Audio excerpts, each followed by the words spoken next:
White হাউসের সুবাতাস পাচ্ছেন Biden. Nevada জর্জিয়ার পর পেনিসিলভেনিয়াতেও এগিয়ে। আবারও কারচুপির অভিযোগ ট্রাম্পের, পাল্টাপাল্টি বিক্ষোভ। মোবাইল ও ইলেকট্রনিক্স ডিভাইসে অতিমাত্রায় আসক্ত শিশুরা, ফলাফল অন্ধত্ব সহ চোখের নানা জটিলতা। বাধাগ্রস্ত হচ্ছে মানসিক ও শারীরিক বিকাশ। রাজধানীতে সিএনজি অটোরিকশা চোরদের অভিনব কৌশল। চুরির পর টাকার বিনিময়ে ফেরত দেয়া হচ্ছে মালিককেই, মধ্যস্থতায় তৃতীয় পক্ষ। 6 দিনের ব্যবধানে বসল পদ্মা সেতুর আরেকটি স্প্যান, বাকি মাত্র 5টি। দৃশ্যমান প্রায় 5.5 কিলোমিটার। বড় জাতীয় অর্জন বলছেন বিশিষ্টজনরা। এবং শুধু মাথা পিছু আয় নয়, ভারতীয় রুপিকেও পেছনে ফেলতে যাচ্ছে বাংলাদেশ, বলছে পরিকল্পনা কমিশন। আত্মতুষ্টি নয়, প্রয়োজন রপ্তানি বহুমুখীকরণ ও কর্মসংস্থান সৃষ্টি।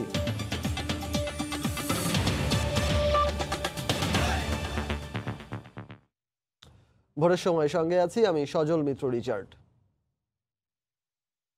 শুরুতেই মার্কিন প্রেসিডেন্ট নির্বাচনের খবর।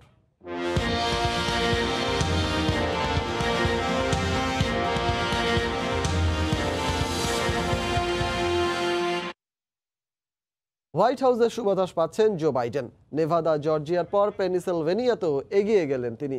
তবে চূড়ান্ত ফল ঘোষণার আগ পর্যন্ত সমর্থকদের শান্ত থাকার আহ্বান জানিয়েছেন ডেমোক্র্যাট প্রেসিডেন্ট পদপ্রার্থী জো বাইডেন।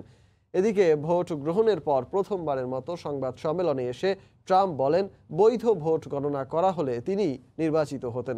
তবে নির্বাচনী কারচুপির বিষয়ে কোনো তথ্য উপস্থাপন করতে পারেননি ট্রাম্প। এর কিছুক্ষণ পরই এক টুইট বার্তায় তিনি বলেন, দেশে ও মার্কিন জনগণের স্বার্থে তিনি ভোট যুদ্ধ থেকে সরে দাঁড়াবেন না। যুক্তরাষ্ট্রের ডেলাওয়ার অঙ্গরাজ্য থেকে হাসানুজ্জামান সাকিব রিপোর্ট। ৩রা নভেম্বর মার্কিন নির্বাচনের ভোট গ্রহণের 2 দিন পর স্থানীয় সময় বৃহস্পতিবার সন্ধ্যায় প্রথমবারের মতো জনসম্মুখে প্রেসিডেন্ট ডোনাল্ড ট্রাম্প একের পর এক টুইট বার্তায় ভোট কারচুপি সহ নানা অনিয়মের অভিযোগ তোলার পর এবার সংবাদ সম্মেলনে একই বাক্য চয়ন করলেন তিনি। বলেন, বৈধ ভোট গণনা করা হলে তিনি জয়ী হবেন। নানা অনিয়মের অভিযোগ তুললেও এসব বিষয়ে সুনির্দিষ্ট কোনো তথ্য প্রমাণ তুলে ধরতে পারেননি president. We can't let that happen to the United States of America. It's not a question of who wins, Republican, Democrat, Joe, myself. We can't let that happen to our country. এদিকে চূড়ান্ত ফল প্রকাশ না হওয়া পর্যন্ত সমর্থকদের শান্ত থাকার আহ্বান জানিয়েছেন Democrat president প্রার্থী জো বাইডেন। ভোট গণনা শেষ না হওয়া পর্যন্ত নিজেকে বিজয়ী ঘোষণা করবেন না বলেও জানান তিনি। It is the will of the voters. No one, not anything else, that chooses the President of the United States of America. কয়েকটি অঙ্গরাজ্যের চূড়ান্ত ফল প্রকাশে দীর্ঘসূত্রিতা হলেও নির্বাচন কর্মকর্তারা বলছেন, দ্রুততা নয়, সঠিকভাবে ভোট গণনার পাশাপাশি একটি স্বচ্ছ ফলাফল উপহার দেয়াকেই প্রাধান্য দেয়া হচ্ছে। এদিকে রিপাবলিকান ও ডেমোক্র্যাটদের পাল্টাপাল্টি বিক্ষোভে যুক্তরাষ্ট্র জুড়ে থমথমে পরিস্থিতি বিরাজ করছে। এর মধ্যেই ভোট গণনায় অনিয়ম সহ নানা অভিযোগে রিপাবলিকান প্রচারণা শিবিরের দায়ের করা একটি মামলা খারিজ করে দিয়েছেন মিশিগানের আদালত। আমার পিছনেই ডেমোক্র্যাট পার্টির নির্বাচনী সদর দপ্তর। সবকিছু যদি ঠিক থাকে, নির্বাচনী ফলাফল এবং ভোট গণনা যেভাবে এগোচ্ছে, তাতে করে এটি বলাই যায় এই অঞ্চলের মানুষটি আগামী কিছুদিনের মধ্যে রাজধানী ওয়াশিংটন ডিসির হোয়াইট হাউসের নতুন অধিকর্তা হয়ে যাচ্ছেন। হাসানুজ্জামান সাকি, সময় সংবাদ, উইলমিংটন, ডেলাওয়ার। মাত্র কয়েকদিন আগের দাপুটে শক্তিশালী ট্রাম্প এখন অনেকটাই বিমর্ষ আর নিঃসঙ্গ। ভোটের 2 দিন পর প্রথমবারের মতো জনসম্মুখে দেয়া বক্তব্যে নির্বাচনের ফলাফল নিয়ে বিভ্রান্তি ছড়ান, তুলে ধরেন ভোট জালিয়াতির ভিত্তিহীন তথ্য। এর ব্যতিক্রমী প্রতিবাদ জানিয়ে তার ভাষণ সম্প্রচার বন্ধ করে কয়েকটি মার্কিন গণমাধ্যম। যুক্তরাষ্ট্রের ক্যালিফোর্নিয়া থেকে লস্কর আল মামুনের রিপোর্ট। স্থানীয় সময় বৃহস্পতিবার জনসমক্ষে আসেন মার্কিন প্রেসিডেন্ট ডোনাল্ড ট্রাম্প, কিন্তু তার কণ্ঠে ছিল না আগের সেই দাপুটে ভাব। দাবি করেন ভোট জালিয়াতির মাধ্যমে তার কাছ থেকে জয় ছিনিয়ে নেওয়া হচ্ছে, কিন্তু এর সপক্ষে কোনো প্রমাণ দিতে পারেননি তিনি। ট্রাম্পের এমন মিথ্যাচারের প্রতিবাদ জানায় মার্কিন গণমাধ্যম। ট্রাম্পের ভাষণ সম্প্রচার বন্ধ করে দেয় MSNBC সহ বেশ কয়েকটি TV channel. The corruption to steal such an important election, or any election for that matter. গণমাধ্যমগুলোর সংবাদকর্মীরা ট্রাম্পকে স্থলে থাকা রোদে পোড়া কচ্ছপের সঙ্গে তুলনা করেন। একই সঙ্গে ট্রাম্প একের পর এক মিথ্যা তথ্য দিচ্ছেন বলেও দাবি তাদের। তবে শুক্রবার দুপুরে এক টুইটে ভোটযুদ্ধ থেকে সরে না দাঁড়ানোর ঘোষণা দিয়েছেন প্রেসিডেন্ট ট্রাম্প। তিনি বলেন, দেশ ও জনগণের স্বার্থে লড়াই করে যাবেন তিনি। Soon the hyphen will be gone from Vice President to President-elect Joe Biden. It's a happy day for our country. যদিও স্পিকার ন্যান্সি পেলোসি এরই মধ্যে জো বাইডেনকে প্রেসিডেন্ট ইলেক্ট হিসেবে উল্লেখ করে বলেছেন, এখন অপেক্ষা শুধু আনুষ্ঠানিক ঘোষণার। যে কোনো মুহূর্তে ফল ঘোষণা, আর ফল ঘোষণার সঙ্গে সঙ্গেই মার্কিন যুক্তরাষ্ট্রের 46তম প্রেসিডেন্ট হতে চলেছেন জো বাইডেন। অপরদিকে প্রেসিডেন্ট ডোনাল্ড ট্রাম্প যাচ্ছেন আদালতে। বিশ্লেষকরা মনে করছেন, ডোনাল্ড ট্রাম্পের তাহলে ট্রাম্প কার্ড হবে কোনটি? লস্কর আল মামুন, সময় সংবাদ, ক্যালিফোর্নিয়া, যুক্তরাষ্ট্র। যুক্তরাষ্ট্র বিশ্বের বিভিন্ন দেশের মানবাধিকার আর গণতান্ত্রিক ব্যবস্থা নিয়ে চুলচেরা বিশ্লেষণ তাদের। আজ তারা ইতিহাসের চরম গণতান্ত্রিক সংকটে। ক্ষমতায় থেকেও প্রমাণ ছাড়া ভোট কারচুপির অভিযোগ করে যাচ্ছেন ডোনাল্ড ট্রাম্প। একের পর এক মামলাও ঠুকছেন। বিশ্লেষকরা মনে করছেন, মার্কিন নাগরিকদের ভোট দেওয়ার পরও গণতন্ত্রের ওপর অনাস্থা যুক্তরাষ্ট্রকে বহির্বিশ্বে প্রভাব বিস্তারে বাধা সৃষ্টি করবে। ভোট গ্রহণ শেষে যখন গণনা চলছে, ঠিক সে সময় যুক্তরাষ্ট্রের রাজপথে হাজার হাজার মানুষ বিভিন্ন পক্ষে ভাগ হয়ে মার্কিনরা আন্দোলন করছেন। কেউ ডোনাল্ড ট্রাম্পের সঙ্গে সুর মিলিয়ে ভোটে কারচুপির অভিযোগ তুলছেন, কেউ বা ট্রাম্পের পদত্যাগ আর ডাকযোগে ভোটকে সমানভাবে মূল্য দেওয়ার দাবিতে সোচ্চার। এই অবস্থায় আন্তর্জাতিক সম্পর্ক বিশ্লেষকরা মনে করছেন, যুক্তরাষ্ট্র গণতন্ত্র নিয়ে এমন সংকটময় সময়ে আগে কখনো পার করেনি। বিশ্বের ছোট বড় দেশগুলোকে গণতন্ত্রের সবক দিতে মরিয়া এ দেশটি এখন নিজেই গভীর সংকটে। মার্কিন যুক্তরাষ্ট্রের জন্য অত্যন্ত লজ্জা। তাদের দেশের গণতান্ত্রিক ব্যবস্থাকে পুনঃপ্রতিষ্ঠা করার একটা ব্যাপার আছে। একই সঙ্গে বহির্বিশ্বে মার্কিন যুক্তরাষ্ট্রের যে গণতান্ত্রিক বিভিন্ন যে তারা বক্তব্য রাখেন এবং বহির্বিশ্বে তাদের যে পররাষ্ট্রনীতির লক্ষ্য হিসেবে এক ধরনের গণতন্ত্র প্রতিষ্ঠার কথা বলেন, সেখানে কিন্তু এক ধরনের ক্রেডিবিলিটির সমস্যায় মার্কিন যুক্তরাষ্ট্র ভুগবে এবং এক ধরনের মোরাল ক্রাইসিস, একটা নৈতিক সংকট তাদের তৈরি হবে। এই বিশ্লেষক আরো মনে করেন, ট্রাম্প যতই অভিযোগ করেন না কেন, শেষ পর্যন্ত তা ধোপে টিকবে না। সিনেট রিপাবলিকানদের দখলে থাকার সম্ভাবনা আছে, ফলে সেখানেও অনেক রাজনৈতিক অচল অবস্থা হবে। সেটি আসলে একটা দেশের গভর্নেন্সের অংশ। রবিবারের মধ্যে একটা পরিষ্কার চিত্র পাওয়া যাবে। জো বাইডেন প্রেসিডেন্ট হলে শেষ পর্যন্ত তিনি নিজেই পরিস্থিতি সামলে নেবেন। দীর্ঘদিন সিনেটর থাকায় বিষয়টি তার জন্য সহজ হতে পারে। তবে সমস্যা দেখা দেবে রিপাবলিকান ট্রাম্পের মূল ভোট ব্যাংক শ্বেতাঙ্গদের মন জয় নিয়েই। সৈয়দ ইফতেখার, সময় সংবাদ। যুক্তরাষ্ট্রের এফ ক্যাটাগরির নতুন ভিসা কার্যক্রম স্থগিত থাকায় ভর্তি ও ফান্ড বাতিলের শঙ্কায় বাংলাদেশি শিক্ষার্থীরা। গত 19 মার্চ নতুন এফ ক্যাটাগরি শিক্ষার্থী ভিসা কার্যক্রম স্থগিত করলেও এখনও চালু না করায় এ নিয়ে উদ্বিগ্ন তারা। এর ফলে 3000-এর বেশি শিক্ষার্থীর শিক্ষা জীবন নিয়ে অনিশ্চয়তায় পড়েছেন। এদিকে পররাষ্ট্রমন্ত্রী বলেছেন, আগামী জানুয়ারির আগেই শিক্ষার্থীদের ভিসা চালু করতে দূতাবাসে জানানো হয়েছে। যারা বিদেশে উচ্চশিক্ষার স্বপ্ন দেখেন তাদের বেশিরভাগই পছন্দ মার্কিন যুক্তরাষ্ট্র। বাংলাদেশ থেকে প্রতি বছর 2 থেকে 3000 শিক্ষার্থী স্নাতক ও স্নাতকোত্তর ডিগ্রির জন্য যুক্তরাষ্ট্রে পাড়ি জমান। কিন্তু চলতি বছর করোনা আটকে গেছে সবকিছু। তবে করোনা পরিস্থিতি স্বাভাবিক হয়ে আসলে ভারত, পাকিস্তান ও শ্রীলঙ্কায় নতুন শিক্ষার্থীদের ভিসা কার্যক্রম চালু হলেও বাংলাদেশে করোনা এবং জনবল সংকটের কারণে ভিসা কার্যক্রম চালু হয়নি। করোনা আটকে থাকা এসব শিক্ষার্থীরা আহ্বান জানান পরবর্তী সেমিস্টারে ক্লাসে অংশ নিতে দ্রুত ভিসা কার্যক্রম চালু করার। এখনই যদি শুরু না হয়, যত দিন যাবে তত বেশি স্টুডেন্টদের আশা ভরসা নষ্ট হয়ে যাবে। পরিশ্রম বা সাধনা করে আমরা যে ফান্ডিংটা পেয়েছি, আমরা ভিসা ইন্টারভিউ দিতে পাচ্ছি না, সেজন্য অনেকেরই ফান্ড ক্যান্সেল হয়ে গিয়েছে। শিক্ষার্থীরা বলছেন, যুক্তরাষ্ট্রের সব বিশ্ববিদ্যালয়ে গবেষণা কার্যক্রম চালু রেখেছে। তাদের অনুপস্থিতিতে ক্ষতিগ্রস্ত হচ্ছে গবেষণা, একই সঙ্গে বাংলাদেশের শিক্ষার্থীদের সুনাম নষ্ট হচ্ছে। আমাদের বাংলাদেশের যে ইমেজটা আছে, সেই ইমেজটা কিন্তু হচ্ছে আগের মতো আর থাকবে না, যেহেতু হচ্ছে আমরা ভিসা সংক্রান্ত জটিলতার কারণে ওইখানে অ্যাটেন্ড করতে পারতেছি না। প্রফেসরের ল্যাবে আমরা কাজ করি এবং এটার জন্য আমাদেরকে পে করা হয় এবং যার বিনিময়ে আমাদের টিউশন ফিটা মওকুফ করে দেওয়া হয়। এগুলো কিন্তু সবকিছু মিলিয়ে আমরা এখন খুবই দোদুল্যমান একটা অবস্থায় আছি। পররাষ্ট্রমন্ত্রী জানান, এরই মধ্যে নতুন শিক্ষার্থীদের ভিসা চালু করতে ঢাকায় মার্কিন দূতাবাসকে অবহিত করা হয়েছে। আগামী জানুয়ারির আগেই শিক্ষার্থীরা যুক্তরাষ্ট্রে যেতে পারবেন বলে আশা প্রকাশ করেন তিনি। যেহেতু তাদের মিশনে কাজের লোক নাই, কেউ জয়েন করে নাই কোভিডের কারণে, সেই জন্য ওরা ইস্যু করতে পারে। ওরা যদি যায় এখন, ওখানে ডর্ম বন্ধ, ইউনিভার্সিটি বন্ধ, ও থাকবে কোথায়, খাবে কোথায়? নতুন F category student visa processing ভারতে 17 আগস্ট, পাকিস্তানে 28 সেপ্টেম্বর এবং শ্রীলঙ্কায় 8 অক্টোবর শুরু হয়েছে। এসব দেশের শিক্ষার্থীরা ইতোমধ্যে তাদের যুক্তরাষ্ট্র যাত্রা নিশ্চিত করেছে।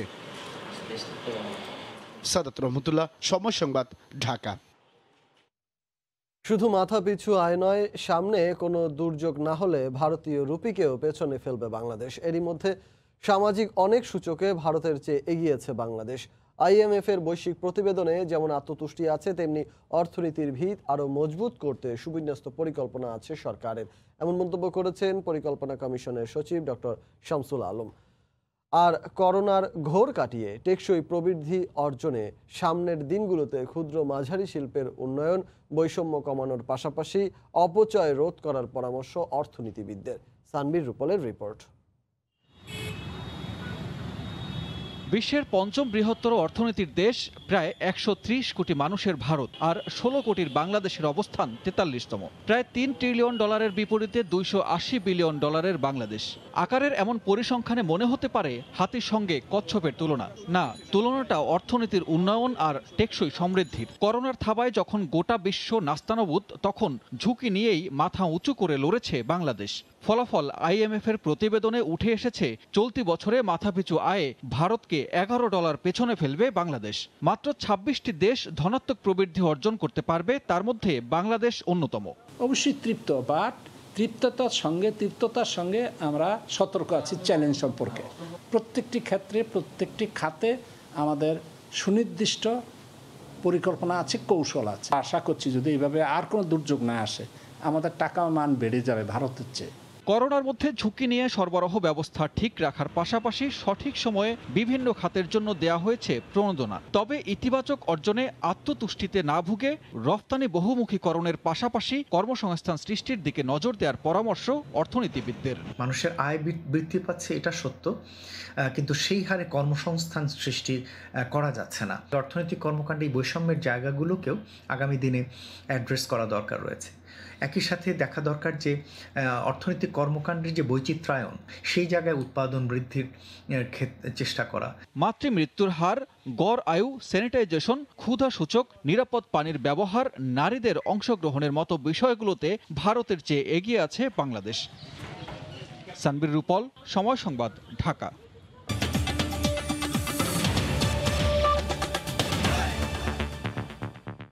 এবার অন্য প্রসঙ্গ। 6 দিনের ব্যবধানে পদ্মা সেতুতে যোগ হলো আরও একটি স্প্যান। মাওয়া পাড়ের খুব কাছে 2 ও 3 নম্বর পিলারে 36তম স্প্যান বসানোর মধ্য দিয়ে দৃশ্যমান হলো প্রায় 5.5 কিলোমিটার। সেতুর কাজ প্রায় শেষ হয়ে আসাকে বড় ধরনের জাতীয় অর্জন বলে মনে করছেন বিশিষ্টজনরা। সাইফুল ইসলামের ছবিতে এহসান জুয়েলের রিপোর্ট। বৃহস্পতিবার দুপুরে স্প্যানটি নিয়ে আসা হয় কুমারভোগ ইয়ার্ড থেকে। সময় স্বল্পতায় বসানো না গেলেও সেরে রাখা হয় সব প্রস্তুতি। সম্প্রতি নাব্য সংকট দেখা দেয়ায় ড্রেজিংয়ের কাজও শেষ করে রাখা হয়। এতদিন নদীর তলদেশে নোঙর করতে হলেও মাওয়া প্রান্তের কাছে হওয়ায় এবার পারেই কেবল টেনে নোঙর করার সুবিধা পাওয়া গেছে। তাই সকাল 8টায় কাজ শুরু করে স্প্যানটি পিলারের উপর তুলতে খুব বেশি সময় লাগেনি। 2.25 ঘন্টায় সেতুর 2 ও 3 নম্বর পিলারের উপর বসে দেওয়া হয় স্প্যানটি। শেষ 2 মাসে সেতুর কাজে খুব দ্রুত অগ্রগতি এর মধ্যেই আশাবাদী করেছে দেশের মানুষকে। স্প্যান বসানো দেখতে এসে এই সেতুকে অনেক বড় জাতীয় অর্জন বলে মনে করছেন তারা। বিজয়ের মাসে সবগুলো স্প্যান কমপ্লিট হবে বসানো, এটা আমাদের জন্য আরেকটা বড় বিজয় মনে করি আমরা। এটা আমার কাছে একটা মোটামুটি স্বপ্নের মতন মনে হয়েছে এক সময়, কিন্তু আজকে স্প্যান বসানো দেখে এবং শেষ পর্যায়ে এই প্রকল্প কাজ দেখে আমার মনে হচ্ছে যে আমাদের একটা অসম্ভব স্বপ্ন বাস্তবায়িত হলো। যে 5টি স্প্যান বাকি আছে তার মধ্যে আরও 3টি বসে যাবে চলতি মাসেই, বাকি 2টি বসবে ডিসেম্বরে। এখন পর্যন্ত 36তম এই স্প্যানটি মাওয়া পাড়ের সবচেয়ে কাছের স্প্যান, অর্থাৎ আর মাত্র একটি স্প্যান বসানো গেলেই পাড়ের সঙ্গে সংযোগ ঘটবে পদ্মা সেতুর। বাঁশের পরের স্প্যানটি বসানো হবে মাঝ নদীতে একসাথে টানা বসানো 7টি স্প্যানের সঙ্গেই। এহসান জুয়েল, সময় সংবাদ, মাওয়া, মুন্সিগঞ্জ। স্বাস্থ্য অধিদপ্তরের হিসেবে করোনায় আক্রান্ত হয়ে দেশে শুক্রবার দুপুর পর্যন্ত সবশেষ 24 ঘন্টায় 15 জন মারা গেছেন। নতুন শনাক্ত হয়েছেন 1469 জন। এ নিয়ে দেশে মোট শনাক্তের সংখ্যা 4,17,475 জন।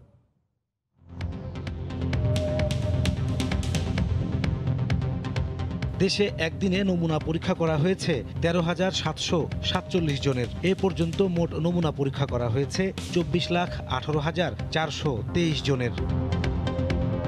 24 ঘন্টায় নতুন শনাক্ত হয়েছেন 1,469 জন। এ নিয়ে দেশে মোট রোগীর সংখ্যা 4,17,475 জন।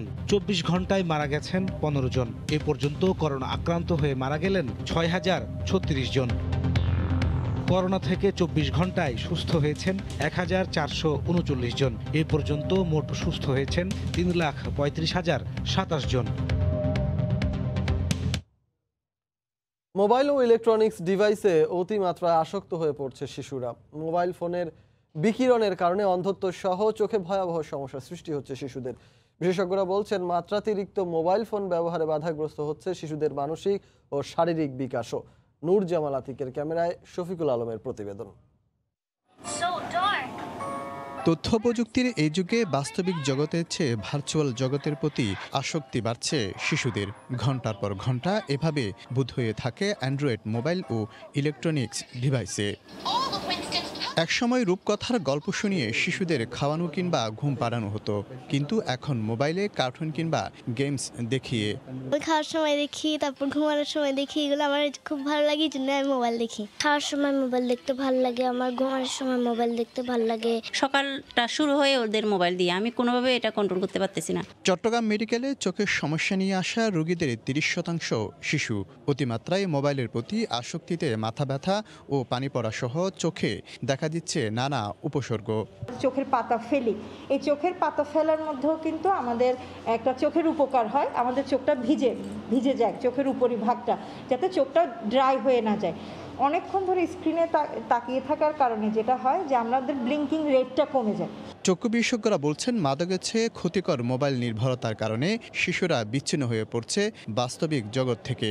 খাওয়াটা হয়তো খাচ্ছে সে, কিন্তু সঠিকভাবে যে খাওয়াটা হজম হওয়ার জন্য যে পাচক রস বা অন্যান্য জিনিসের যে দরকার, সেটা সিক্রেশনটা অনেক কম হচ্ছে, ফলে বাচ্চাগুলো অপুষ্টিতেও ভুগে। শিশুদের উপর ইউনিসেফের গবেষণা বলছে, দেশে মোবাইল ব্যবহারকারীর প্রতি 3 জনের 1 জন শিশু।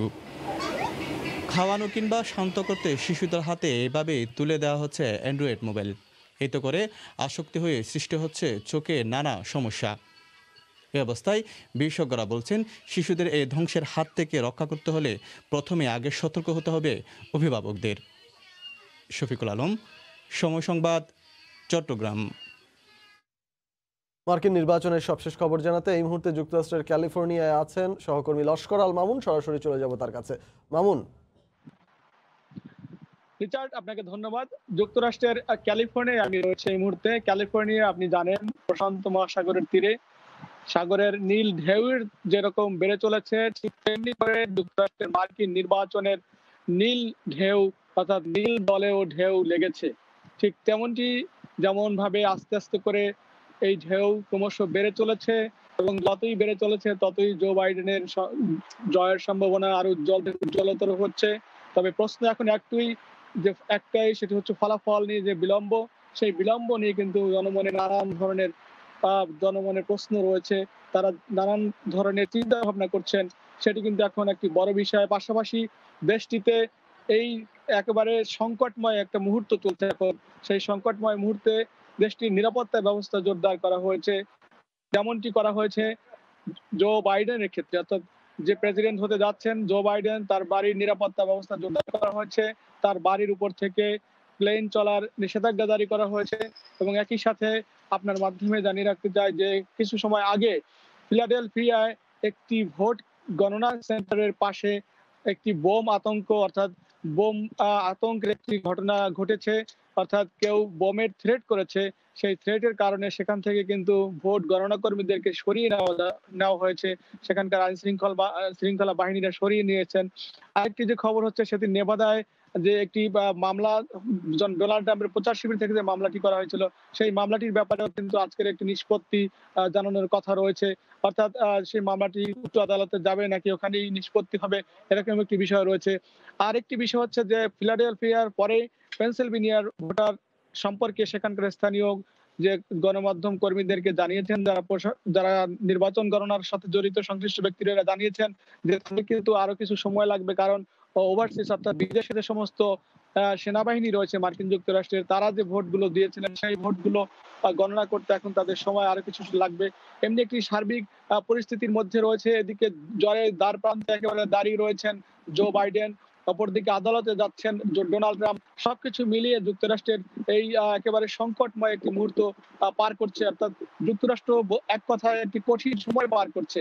এই কঠিন সময়টি থেকে যত দ্রুত উত্তরণ সম্ভব ততই কিন্তু দেশটির গণতন্ত্র, দেশটির মানব জাতির জন্য একটি কল্যাণকর বার্তা হয়ে আসবে, এমনটি কিন্তু আশা করছেন মার্কিন যুক্তরাষ্ট্রের নির্বাচক এবং নির্বাচন পর্যবেক্ষণে যারা রয়েছেন সকলেই। সেই সাথে জনমনের যে সংখ্যা রয়েছে, সেই সংখ্যাটিকে কোনোভাবে উড়িয়ে দেওয়া যাচ্ছে না। এমনি একটি পরিস্থিতির মধ্যে সকলে অপেক্ষা করছেন, অর্থাৎ ডেমোক্র্যাট পার্টি অপেক্ষা করছেন কখন ফলাফল আসবে। আর অপরদিকে ডোনাল্ড ট্রাম্পের পক্ষ থেকে জানানো হয়েছে এই ভোট গণনা স্থগিত করে যেন তাকে বিজয়ী করা হয়। এমন একটি অবস্থার মধ্যে যুক্তরাষ্ট্রের পরিস্থিতি অতিবাহিত হচ্ছে। রিচার্ড, এই ছিল যুক্তরাষ্ট্রের ক্যালিফোর্নিয়া থেকে নির্বাচন উত্তর ফলাফল এবং ফলাফল পরবর্তী যে অবস্থা, অর্থাৎ সর্বশেষ পরিস্থিতি। রিচার্ড। মার্কিন প্রেসিডেন্ট নির্বাচনের ফলাফল এবং তার পরবর্তী সবশেষ খবরাখবর আমাদেরকে যুক্তরাষ্ট্রের ক্যালিফোর্নিয়া থেকে জানাতে যোগ দিয়েছিলেন সহকর্মী লস্কর আল মামুন। ভোরের সময় আরো থাকছে, রাজশাহীর তানোরে ভাতার নামে হত দরিদ্রদের কাছ থেকে হাজার হাজার টাকা হাতিয়ে নেওয়ার অভিযোগ। রাজনৈতিক প্রভাব খাটিয়ে চলছে প্রতারণা, অভিযোগ ভুক্তভোগীদের।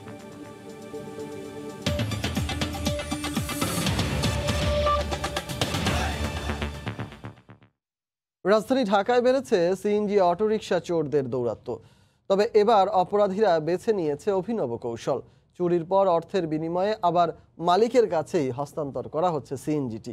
এমন একটি চক্রকে গ্রেফতার করে মহানগর গোয়েন্দা পুলিশ। অ্যাপস ভিত্তিক প্রাইভেট কার ব্যাপক জনপ্রিয়তা পেলেও রাজধানী ঢাকায় কমেনি সিএনজি অটোরিকশার চাহিদা, বরং দিনে দিনে বাড়ছে সংখ্যা। সিএনজি অটোরিকশা চুরির ঘটনা নতুন কিছু নয়, তবে এখন অভিনব কৌশল অবলম্বন করছে অপরাধীরা। একেবারে চুরি না করে ছিনতাইয়ের পর মালিকের কাছ থেকে মোটা অঙ্কের টাকা দিয়ে ছেড়ে দিচ্ছে। আমার সিএনজিটা ড্রাইভার সকালে নিয়ে বের হয়েছে। সকালে নিয়ে বের হওয়ার পর তখন 11টা থেকে 11:30 মিনিটের মধ্যে ড্রাইভার ফোন দিল যে কাকা আমার গাড়িটা ধোকা দিয়ে নিয়ে গেছে, ওই টাকা নিয়ে মুক্তিপণ আদায় করে যেটাকে বলে, পরে গাড়িটা দিয়ে দেয়। পায়ে পড়ছে, ওঠানোর পরে এই প্রথম গেট, সামনের গেটটা পার হয়েই সামনে যাইয়ে কয় ড্রাইভার একটু ব্রেক করো। আমি ব্রেক করছি, কয় আমার ওই ড্রাইভারটার গেটের সামনে একটু ডাক দাও। তো হে আমার গাড়ি ঠেলে দিয়েছে, তো অবশ্যই তাহলে আমি 1 মিনিটের ভিতরে আমি গেটের সামনে যাই, আমি ডাক দিছি। এই 1 মিনিটের ভিতরে আমার গাড়িটা নাই। সম্প্রতি সিএনজি চুরির একটি চক্রকে গ্রেফতার করেছে গোয়েন্দা পুলিশ। তাদের দেওয়া তথ্য বলছে কয়েক ধাপে কাজ করে চক্রটি। রাজধানীর প্রায় প্রত্যেকটি এলাকায় তাদের সদস্য আছে। ছিনতাইয়ের পর মালিকের সঙ্গে টাকা নিয়ে মধ্যস্থতা করে অভিযুক্তদেরই একটি অংশ। গাড়ি ড্রাইভারকে ধরে আনি, এরপরে ওই গাড়িটা আমরা নিয়ে যাই। চোরেরা মালিকের সাথে যোগাযোগ করে, চোরেরা আমার নাম্বার দেয়, দিয়া বলে ওর সাথে যোগাযোগ করে। তখন আমার সাথে মালিক যোগাযোগ করলে আমি মালিকের কাছে যাই, গেলে পরে আমার এই মালিক টাকা দেয়। পুলিশ বলছে এই চক্রের কয়েকজন কিছুদিন আগে জেল থেকে ছাড়া পেয়েছে, বেরিয়ে আবারও অপরাধে জড়িয়েছে। অনেক ক্ষেত্রে টাকা দিয়ে সিএনজি ছেড়ে আনলেও মালিক অভিযোগ করতে চায় না বলে জানাচ্ছে পুলিশ। এই চোরগুলোর আবার একটা সিন্ডিকেট আছে, 1,20,000, 1.5 লক্ষ টাকা দাবি করেন এবং সেটা কখনো কখনো 60,000, 80,000, 90,000, 1 লাখ টাকার বিনিময়ে এটাকে দিয়ে দেন। সিএনজি চোর চক্রের অন্য সদস্যরাও আটকের চেষ্টা চলছে বলে জানায় গোয়েন্দা পুলিশ। ইকরাম হোসাইন, সময় সংবাদ, ঢাকা। বিধবা, বয়স্ক ও প্রতিবন্ধী ভাতা পাইয়ে দেওয়ার নামে রাজশাহীর তানোরে উপজেলার হত দরিদ্রদের কাছ থেকে হাজার হাজার টাকা হাতিয়ে নিচ্ছে একটি প্রভাবশালী চক্র। প্রতারণার জালে ধরা পড়ে হাজার টাকা খুইয়েছেন গ্রামের অনেকেই। উপায় না পেয়ে শেষ পর্যন্ত চক্রটির প্রধান গিয়াস উদ্দিন প্রামাণিক ও তার সহযোগীদের বিরুদ্ধে অভিযোগ করেছেন ভুক্তভোগীরা। তবে অভিযোগ মিথ্যে বলে দাবি অভিযুক্তদের। বিস্তারিত সাইফুর রহমান রকির প্রতিবেদনে। রাজশাহীর তানোর উপজেলার ধানোরা গ্রামের ক্ষমতাসীন দলের ওয়ার্ড সভাপতি গিয়াসউদ্দিন প্রামাণিক ও তার দুই সহযোগী নজরুল ও বেলু চক্রটি বিধবা, বয়স্ক ও প্রতিবন্ধী ভাতা করে দেওয়ার নামে অসহায় ও হতদরিদ্রের কাছ থেকে হাতিয়ে নিচ্ছে 500 থেকে 8,000 টাকা পর্যন্ত। টাকা দিয়েও বছরের পর বছর ঘুরে কার্ড না পাওয়ায় ক্ষুব্ধ ভুক্তভোগীরা। এ অবস্থায় অর্ধশতাধিক কার্ড প্রত্যাশী গিয়াস ও তার সহযোগীদের বিরুদ্ধে উপজেলা নির্বাহী কর্মকর্তার কাছে লিখিত অভিযোগ করেছেন। 500 টাকা আমার থেকে লিজে তাও কার্ড করে দেন, আমি কি করে কামুই বয়স 1000 টাকা আমার থেকে লিজে আমার এই কার্ড করার জন্য প্রতিবন্ধী। গিয়াস সভাপতি এসে আমাকে বলল টাকা দিলে তোমার বিধবার কার্ড করে দিব। কার্ডও করে দেয় না, টাকাও দেয় না। 3 বছর হলো। বিষয়টি নিয়ে প্রশ্ন করলে অভিযুক্তরা জানান তারা রাজনৈতিক প্রতিহিংসার শিকার। বয়স্ক, বিধবা এগুলার কোনো রকম এলো আমার ইয়ালাও নাই। দলের মধ্যে আবার 2টা দল হয়েছে, বিপক্ষের লোকগুলান বিভিন্ন কথাবার্তা ছড়াচ্ছে। আমার নয় কি বলে অভিযোগ করবো ভাই? কেউ করতে পারে, শত্রু মিত্র তো মানুষ থাকতে পারে, কেউ না কেউ করতে পারে রাজনৈতিক শত্রু ভাবে। ভাতা চালু করে দেওয়ার নাম করে টাকা নেননি তাহলে? না না, আমি এরকম টাকা আমার কাছ থেকে নিইনি। এদিকে অভিযোগ খতিয়ে দেখে প্রয়োজনীয় ব্যবস্থা নেয়ার আশ্বাস দেন উপজেলা নির্বাহী কর্মকর্তা। আর মামলা হলে তাদের বিরুদ্ধে আইনগত ব্যবস্থা গ্রহণ করা হবে বলে জানায় পুলিশ। তদন্ত রিপোর্ট অচিরেই আমাকে দিয়ে দিবেন, তার সাথে কিছুক্ষণ আগে কথা হলো। তদন্ত রিপোর্ট পাওয়ার পরে অবশ্যই আইনানুগভাবে কঠোর ব্যবস্থা নেব। মামলার কোনো সংক্রান্ত আদেশ পাই, এই ক্ষেত্রে আমরা তদন্ত সাপেক্ষে প্রয়োজনীয় আইনগত ব্যবস্থা গ্রহণ করব। 3 মাস পর পর বৃদ্ধা ও কর্মহীন বিধবা নারীদের 1500 টাকা ও প্রতিবন্ধীদের 2250 টাকা আর্থিক সহায়তা দেয় সরকার। সাইফুর রহমান রকি, সময় সংবাদ, রাজশাহী। রাজধানীতে চালু হলো হিজড়াদের জন্য দেশের প্রথম শিক্ষা প্রতিষ্ঠান। দাওয়াতুল কুরআন তৃতীয় লিঙ্গ মাদ্রাসায় এ সম্প্রদায়ের যে কোনো বয়সী মানুষ বিনা খরচে প্রাথমিক শিক্ষা গ্রহণ করতে পারবে। দেয়া হবে ধর্মীয় আর কারিগরি শিক্ষাও। বৃহন্নলা, কিন্নর কিংবা হিজড়া, যে নামেই ডাকা হোক না কেন, পরিবার আর সমাজের চোখে যেন অচ্ছুত এরা। প্রাতিষ্ঠানিক বা ধর্মীয় যে কোনো শিক্ষা থেকে বঞ্চিত। স্কুল মাদ্রাসা গেলে পড়তে পারতাম না, পড়তে দিত না, বলতো হিজড়া। পরিবারে কারোর সাথে এখন যোগাযোগ নাই। বোন আছে, ছোট একটা বোনের সাথে কথাবার্তা হয়, এছাড়া কারোর সাথে যোগাযোগ নাই। আমি এরকম দেখে রাস্তা হাইটে গেলেও মানুষ খারাপ ভাবে অথবা খারাপ কথা বলে, অথবা মনের ব্যথা মনেই রাখি।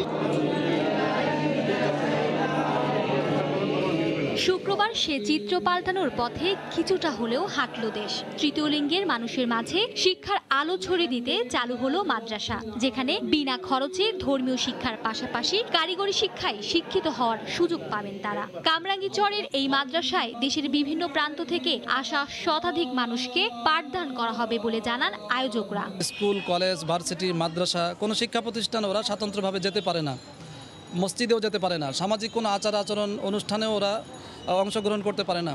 ওদেরকে মূলধারায় ফিরে আনার জন্যই আমাদের এই প্রচেষ্টা। বেসরকারি সংস্থাগুলোর তথ্য অনুযায়ী দেশে হিজড়ার সংখ্যা 50,000-এর বেশি, আর তাদের 80% নিরক্ষর। সর্বপ্রথম এদের আচরণের পরিবর্তন। এই আচরণের পরিবর্তন যখন এই কোরআন শিক্ষা থেকে শুরু করে আস্তে আস্তে কারিগরি শিক্ষা, পারিপার্শ্বিকতা শিক্ষা গ্রহণ করবে। 2013 সালে বাংলাদেশ সরকার হিজড়া সম্প্রদায়ের মানুষদের ভোটাধিকার দেওয়ার পাশাপাশি তৃতীয় লিঙ্গের স্বীকৃতি দেয়। মার্জিয়া মুমু, সময় সংবাদ, ঢাকা। ভোরের সময় আরো থাকছে ইলিশের সয়লাব বরিশালের বাজার, আকার বড় হলেও কমেনি দাম। সংরক্ষণ অভিযান সফল হয়েছে দাবি মৎস্য কর্মকর্তার।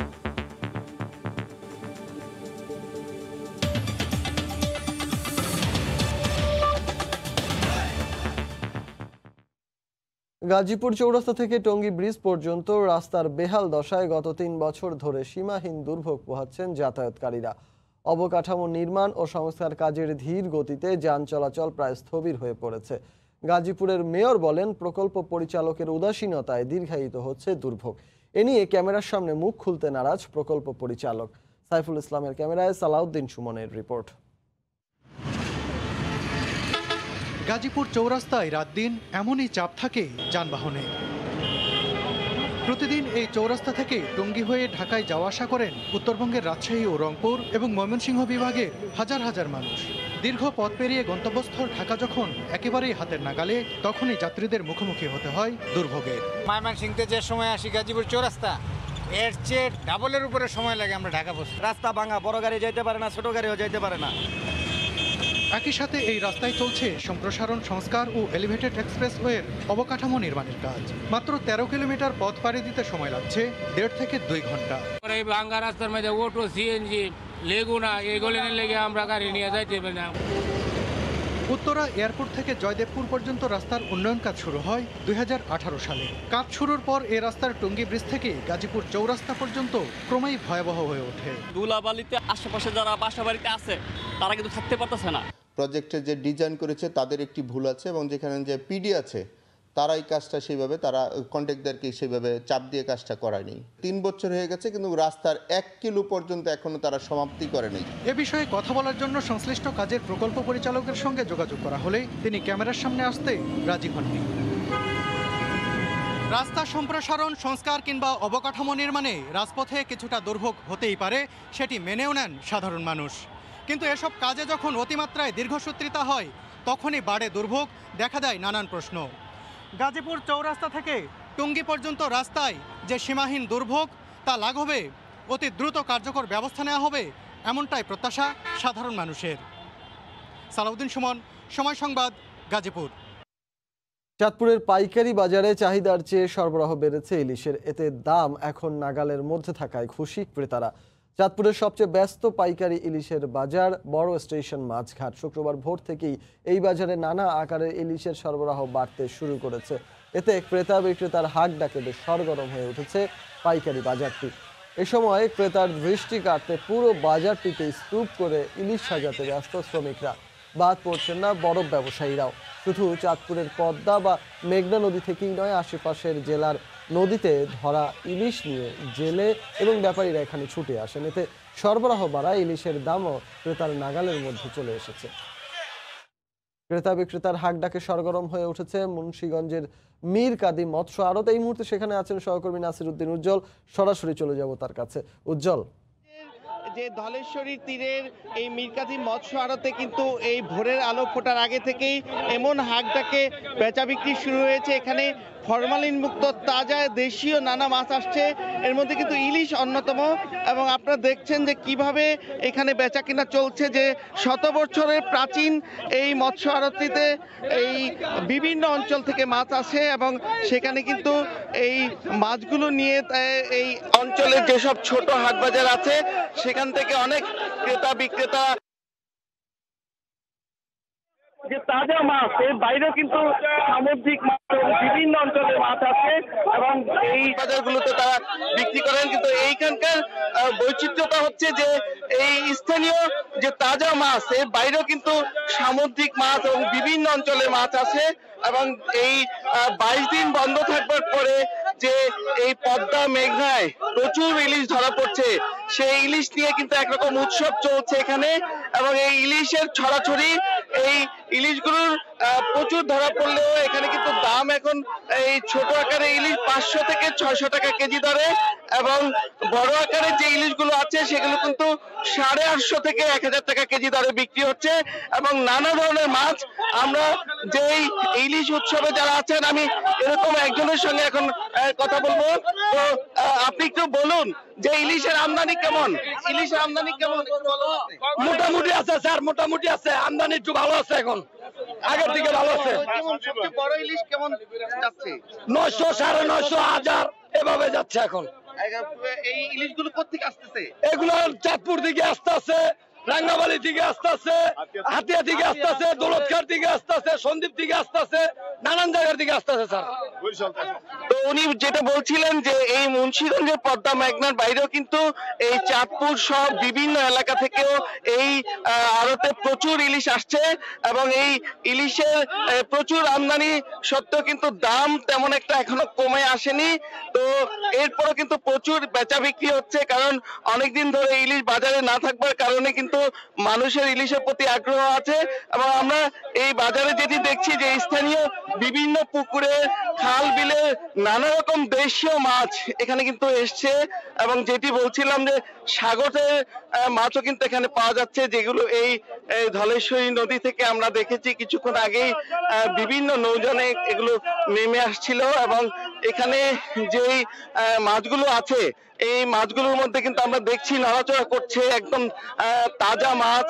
হ্যাঁ, সেই মাছগুলো কিন্তু এখানে নিয়ে আসা হয়েছে এবং ট্রাকে করে, ছোট ছোট পিকআপ ভ্যানে করে কিন্তু এই ফজরের আজান পড়তেই এই মাছগুলো এই বাজারে আসে এবং সেগুলো বরফ দিয়ে বিভিন্ন ভাবে তারা এই ড্রামে করে এবং বিভিন্ন ককশিটের ভিতরে বরফবন্দি করে এখানে নিয়ে আসা হয়েছে। এবং এই বাজারটি কিন্তু ভোর আলো ফুটতেই শুরু হয়ে যায় এবং 8:30 নাগাদ চলতে থাকে। এবং সেই যে বাজার, এই বাজারে কিন্তু পাইকারি বাইরে অনেক শৌখিন খুচরা বিক্রেতা আসেন এবং তারা এখানে এসে কিন্তু অনেকটা সস্তা দামে, যে খুচরা বাজারের থেকে এখানে অনেকটা কম দামে কিনতে পারেন বলেই কিন্তু এখানে আসেন।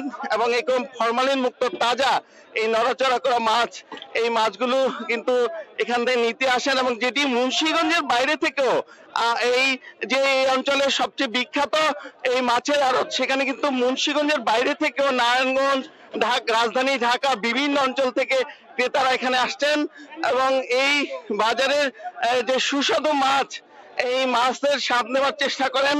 এবং আমরা এখানে যে আড়তদারদের সঙ্গে কথা বলেছি, তারা বলছেন যে 12 মাসে কিন্তু এখানে এই বেচা বিক্রি চলে। এই নদীর ধারে খোলা মাঠের মধ্যে এই মৎস্য আড়তটি চলছে। এবং এই যে মৎস্য আড়ত, সেই মৎস্য আড়তের যেই মাছ বিক্রি, সেখানে আমরা এখন দেখছি যে এখানকার এই যে পুকুরের মাছ, চাষ করা মাছ, সেই চাষ করা মাছ কিন্তু এখানে আছে। ইলিশের বাইরেও যে নানা রকম মাছ, শিং, কই, বোয়াল, রিটা থেকে শুরু করে আমরা দেখছি যে সেই সাগরের পোয়া মাছ এবং সাগর থেকে কিন্তু কোরাল মাছ এবং নানা রকম সামুদ্রিক মাছ এখানে এসছে। এবং এর মধ্যে দেশি তাজা মাছের সংখ্যা আমরা বেশি দেখছি। এবং এই মীর কাদিমের মৎস্য আড়ত থেকে এই ছিল সর্বশেষ। রিচার্ড। মুন্সিগঞ্জের মীর কাদিম মৎস্য আড়ত থেকে মাছ বেচা কেনার সবশেষ খবরাখবর জানাতে আমাদের সঙ্গে যোগ দিয়েছিলেন সহকর্মী নাসির উদ্দিন উজ্জ্বল। ইলিশের সয়লাব বরিশালের পাইকারি বাজার আকারও বেশ বড়, তবে তুলনামূলকভাবে দাম খুব একটা কমেনি বলে জানান ক্রেতারা। সরবরাহ ভালো হওয়ায় খুশি বিক্রেতারা। মৎস্য কর্মকর্তার দাবি সংরক্ষণ অভিযান সফল হয়েছে। মাহমুদুন নবীর তোলা ছবিতে বিস্তারিত জানাচ্ছেন ফিরদাউস সোহাগ। ভোর থেকে ট্রলারের পর ট্রলার ইলিশ নিয়ে হাজির হয় বরিশালের কীর্তনখোলা নদী তীরের পাইকারি মাছের বাজারে। বিক্রির জন্য আসে শত শত মন রূপালী ইলিশ। ক্রেতা বিক্রেতাদের হাক ডাকে আবারও প্রাণ ফিরে এসেছে বরিশালের পাইকারি মাছের বাজারে। অবশ্য ক্রেতারা বলছেন দাম তেমন একটা কমেনি। মনে করছিলাম যে এতদিন বন্ধ ছিল, ইলিশ মাছের দাম কিছুটা কমবে, কিন্তু ওরকম কমে না, সেভাবে কমে না, দাম বাড়তি আছে, আগের চেয়ে অনেক বাড়তি। বাজারে প্রচুর ইলিশ থাকা সত্ত্বেও ইলিশের দাম তেমন একটা কমে নাই। সাগরের ইলিশ বাজারে আসতে শুরু করলে দাম কমবে বলে জানান বিক্রেতারা। মাছ কম ক্রেতা বেশি, এই জন্য মাছের দাম আর কম না। যদি সাগরের মাছটা আমদানি হয়, এলে লোকাল মাছটার দাম অবশ্যই কমবে। আসনবাতে সেভাবে আমদানি হয় না বিধায় মাছের দাম কমে নাই। অভিযান সফল হয়েছে দাবি করে শিগগিরই এর সুফল জনগণ পাবে বলে মনে করেন মৎস্য কর্মকর্তা। যেহেতু আগে মাছ ডিম দিয়ে দিয়েছে এবং উপযুক্ত পরিবেশ পেয়েছিল, তারা ডিম দিয়ে সময় পেয়েছে তারা সমুদ্রে চলে যাওয়ার জন্য। আমরা আশা করছি আমাদের যে মাইলিশ রাখা কার্যক্রম সম্পন্ন করেছে এটা সফল হয়েছে।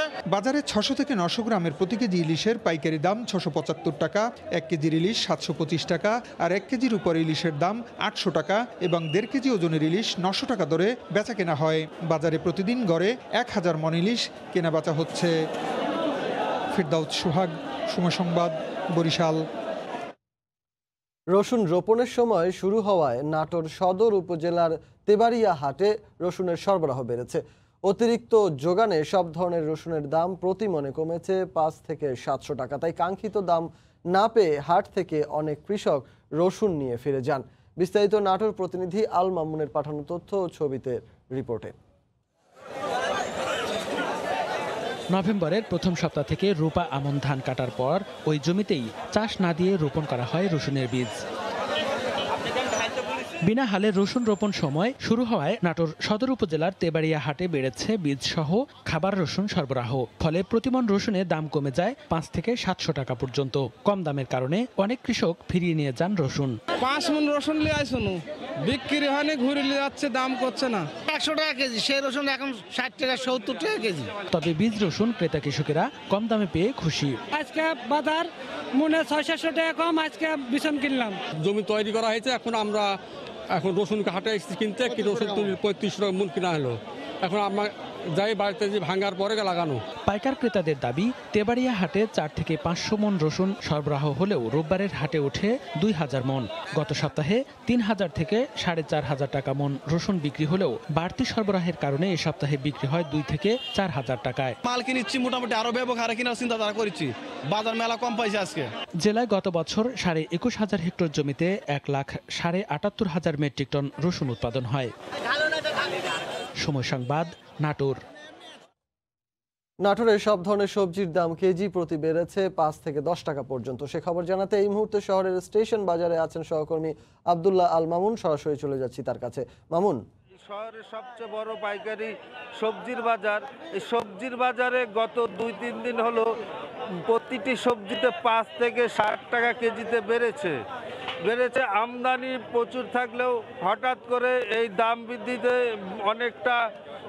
অনেকটা ভোগান্তির মধ্যে পড়তে হয়েছে সাধারণ মানুষকে। বিশেষ করে নাটোর জেলার যে সবজি উৎপাদন হয় গত বছর নাটোর জেলায় 5700 প্রায় 800 হেক্টর এলাকায় সবজি চাষ হয়েছে। এই সবজি চাষের প্রায় 1,02,000 মেট্রিক টন সবজি উৎপাদন হয়। বিশেষ করে নাটোরের যে সবজি উৎপাদন হয়, এই স্টেশন বাজারের সবজি সবচেয়ে বেশি। এই স্টেশন বাজারের সবজিটাই গোটা নাটোর শহরের অধিকাংশ এলাকায় সরবরাহ হয়ে থাকে। রিচার্ড, আপনি জানেন যে বিশেষ করে গত 2টি বন্যার প্রেক্ষিতে নাটোরে সব ধরনের সবজি ক্ষতিগ্রস্ত হয়। এর প্রেক্ষিতে সবজির দামগুলো বেড়েছে। বিশেষ করে আজকের বাজারে ফুলকপি 70 থেকে 100 টাকা, সিম 110 থেকে 120 টাকা, মিষ্টি কুমড়া প্রতি কেজি 30 থেকে 35 টাকা, টমেটো 90 থেকে 100 টাকা, শসা 30 থেকে 35 টাকা, মূলা 40 থেকে 50 টাকা, বরবটি 45 থেকে 55 টাকা, আলু 30 থেকে 35 টাকা বিক্রি হচ্ছে। বিশেষ করে এই বাজারে 31 ধরনের সবজি এখানে আসে। আমি এখন কথা বলতে যাচ্ছি একজন আড়তদারের সাথে। আসলে মূলত এখানে সবজির বাজারের দাম বৃদ্ধির কারণটা কি? আসলে এখানে এখন বন্যার কারণে আমাদের এখানে সবজির আমদানি কম হওয়াতে এখানে দামটা একটু বেশি, এই কারণে বাজারে মূল্য বৃদ্ধি। প্রতিদিন 2 থেকে 250 মণ সবজি এখানে বিক্রি হয়। সেই আমদানি তো স্বাভাবিক আছে, আমরা বাজার সকাল থেকে স্বাভাবিক দেখছি। না, আমদানির কথা ঠিক আছে, কিন্তু আপনার বিভিন্ন জায়গায় মালটা চলে যাওয়ার কারণে একটা বাজারে সব মাল আসে না। এই কারণে এখানে বিভিন্ন বাজারে দামের তারতম্য ঘটে। রিচার্ড, আপনি শুনছিলেন যে এখানে যে সবজির বাজার, সেই বাজারটা আসলে এখান থেকে শহরের বিভিন্ন জায়গায় চলে যাওয়ার কারণে মূলত এখানে সবজির মানে পাইকারি বাজার থেকে বিভিন্ন চলে যাওয়ার কারণে সবজির মূলত সংকট পড়ে। বিশেষ করে নাটোর শহরের প্রায় 4 লাখ মানুষের যে সবজি, সে সবজিটা মূলত এখান থেকে সরবরাহ হয়ে থাকে। এই কারণে সবজির বেশি আমদানি হলেও ব্যবসায়ী এবং কৃষক তারা বলছেন যে এখান থেকে সবজির ঘাটতি পড়ছে। বিশেষ করে বন্যায় যে ক্ষতিগ্রস্ত হয়েছেন কৃষকরা, এই ঊর্ধ্ব দামের প্রেক্ষিতে তারা কিছুটা হলেও লাভবান হচ্ছেন বলে মনে করছে, সে ক্ষতিটা পুষে উঠেছে। আমি কৃষকদের সাথে কথা বলছি, তারা বন্যা ও অতি বৃষ্টির কারণে তারা বারবার ক্ষতিগ্রস্ত হয়েছে। তবে এই উদ্যোগমূলক কারণে তারা সেই ক্ষতিটা পুষিয়ে উঠবে মনে করে। রিচার্ড, এই ছিল নাটোর স্টেশন বাজার থেকে আমার কাছে সর্বশেষ। নাটোরের স্টেশন বাজার থেকে সবজি বাজারের সবশেষ খবরাখবর জানাতে আমাদের সঙ্গে যোগ দিয়েছিলেন সহকর্মী আব্দুল্লাহ আল মামুন। নওগাঁর হাটগুলোতে শীতের সবজির সরবরাহ বেড়েছে। তাজা শাকসবজি কৃষকরা সরাসরি ক্ষেত থেকে তুলে হাটে বিক্রি করছেন। সরবরাহ বাড়ায় গত সপ্তাহের চেয়ে কেজিতে 10 থেকে 15 টাকা পর্যন্ত কমেছে সবজির দাম। শীতের নানা জাতের সবজি কৃষকরা ক্ষেত থেকে তুলে বিক্রির জন্য হাটে আনছেন ভোরেই। নওগাঁর বদলগাছির কোলাহাটে বেড়েছে সবজির সরবরাহ বাড়ায় গেল সপ্তাহের চেয়ে কেজিতে 10 থেকে 15 টাকা কমেছে দাম। চাষিরা বলছেন সরবরাহের তুলনায় পাইকার না থাকায় কম দরে বিক্রি করতে হচ্ছে সবজি। পটল নিয়ে আসলাম 1500-1500 টাকা দাম বলেছে, গত 1700-1800 টাকা বাজার বেচা কেনা হয়েছে। ফুলকপি প্রতি পিসে 10 থেকে 15 টাকা কমে আসছে। লাউয়ের বাজার ভান্ডারবোর্ড থেকে একটু কম। শীত বাড়ার কারণে সবজি বাড়তির দিকে, এই জন্য একটু সবজির দাম কম। পটল প্রতি কেজি 40 টাকা, বেগুন 40 টাকা, মূলা 35 টাকা, সিম 90 টাকা, লাউ পিস 20 থেকে 25 টাকা, বরবটি 50 টাকা কেজি, ফুলকপি 25 টাকা পিস। সপ্তাহে 40 থেকে 50 লাখ টাকার সবজি বেচা কেনা হলেও হাটের জায়গা না থাকায় ভোগান্তিতে পড়তে হচ্ছে বলে জানান হাট সমিতির নেতা। স্কুল মাঠ, কলেজ মাঠে হাট বসে, হাটে কাদা পানি হয়, এখানে জায়গার কিছু প্রয়োজন। জায়গা নিলে হাটটা আরো উত্তরোত্তর দিন দিন উন্নত হয়, সরকারের রাজস্বও বাড়ে যায়। সপ্তাহে মঙ্গলবার ও শুক্রবার সবজির পাইকারি এ হাট বসে। জেলা কৃষি বিভাগের তথ্যমতে চলতি মৌসুমে 14,000 হেক্টর জমিতে শীতের নানা জাতের সবজির চাষ হয়েছে। আর এসব সবজি ক্ষেত থেকে তুলে প্রান্তিক এসব হাটে বিক্রি করে থাকেন চাষিরা। নওগাঁর বদলগাছির কোলাহাট থেকে এমআর রকি, সময় সংবাদ। ভোরের সময় আরো থাকছে। নিয়ম রক্ষার লিগ করে নারী ফুটবলের উন্নতি সম্ভব নয় বললেন বাফুফের স্ট্র্যাটেজিক ডিরেক্টর। লিগ বিকেন্দ্রীকরণ ও ক্লাবগুলোর অংশগ্রহণের বাড়ানোর পরামর্শ।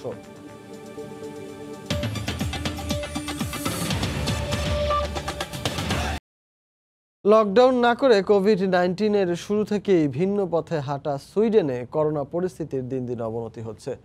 লকডাউন না করলেও করোনার দ্বিতীয় ধাপ মোকাবেলায় বিভিন্ন শহরে জনগণের চলাচলে কঠোর বিধিনিষেধ আরোপ করা হচ্ছে।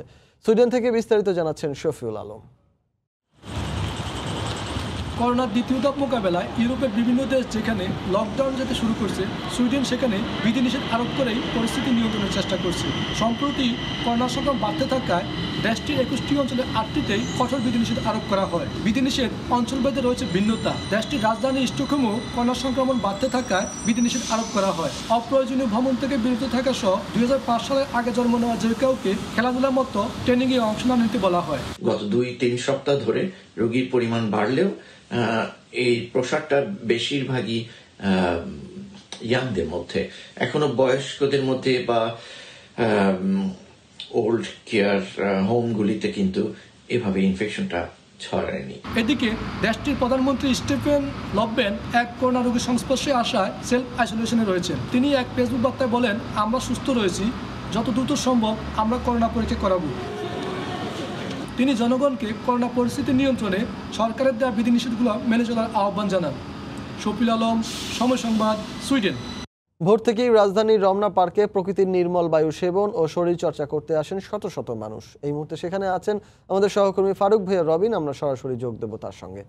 রবিন, পাথরের এই নগরীতে আসলে যদি একটু প্রশান্তির জন্য হোক কিংবা ব্যায়াম চর্চার জন্য হোক, মানে শরীর চর্চার জন্য হোক বা ব্যায়ামের জন্য হোক, যে কোনো কারণে হোক, যে রমনা পার্ক এটি কিন্তু যে নগরবাসীর জন্য এটি অন্যতম ভালো একটি বিকল্প হয়ে দাঁড়িয়েছে। এবং এখন আসলে আমরা যেটি দেখছি যে আজকে সকালবেলায় আমরা এখানে যখন এসেছি, তারপরে যেটি দেখেছি যে নানা বয়সের মানুষ, বিভিন্ন বয়সের মানুষ, নানা পেশার মানুষ, নারী পুরুষ নির্বিশেষে সবাই কিন্তু তারা এই রমনা পার্কে তারা হাঁটা চলা করছেন এবং ব্যায়াম করছেন, যোগ ব্যায়াম করছেন। আমরা আসলে যদি বলতে যাই আজকে কিন্তু সকাল 6:08 সূর্য উঠেছে এবং রমনা পার্কের যে প্রবেশের কথা হলো যে কোভিড-19 পরিস্থিতি কেটে যাওয়ার পর 27 সেপ্টেম্বর থেকে যখন খুলে দেওয়া হয়েছিল তখন কিন্তু বলা হয়েছিল যে 6টা থেকে আসলে প্রবেশ করতে পারবেন, কিন্তু আমরা আসলে যেটা দেখেছি যে 6টার আগেই কিন্তু অনেকে ভোর 6টার আগেই অনেকে যে রমনা পার্কে প্রবেশ করেছেন এবং তারা আসলে যে তারা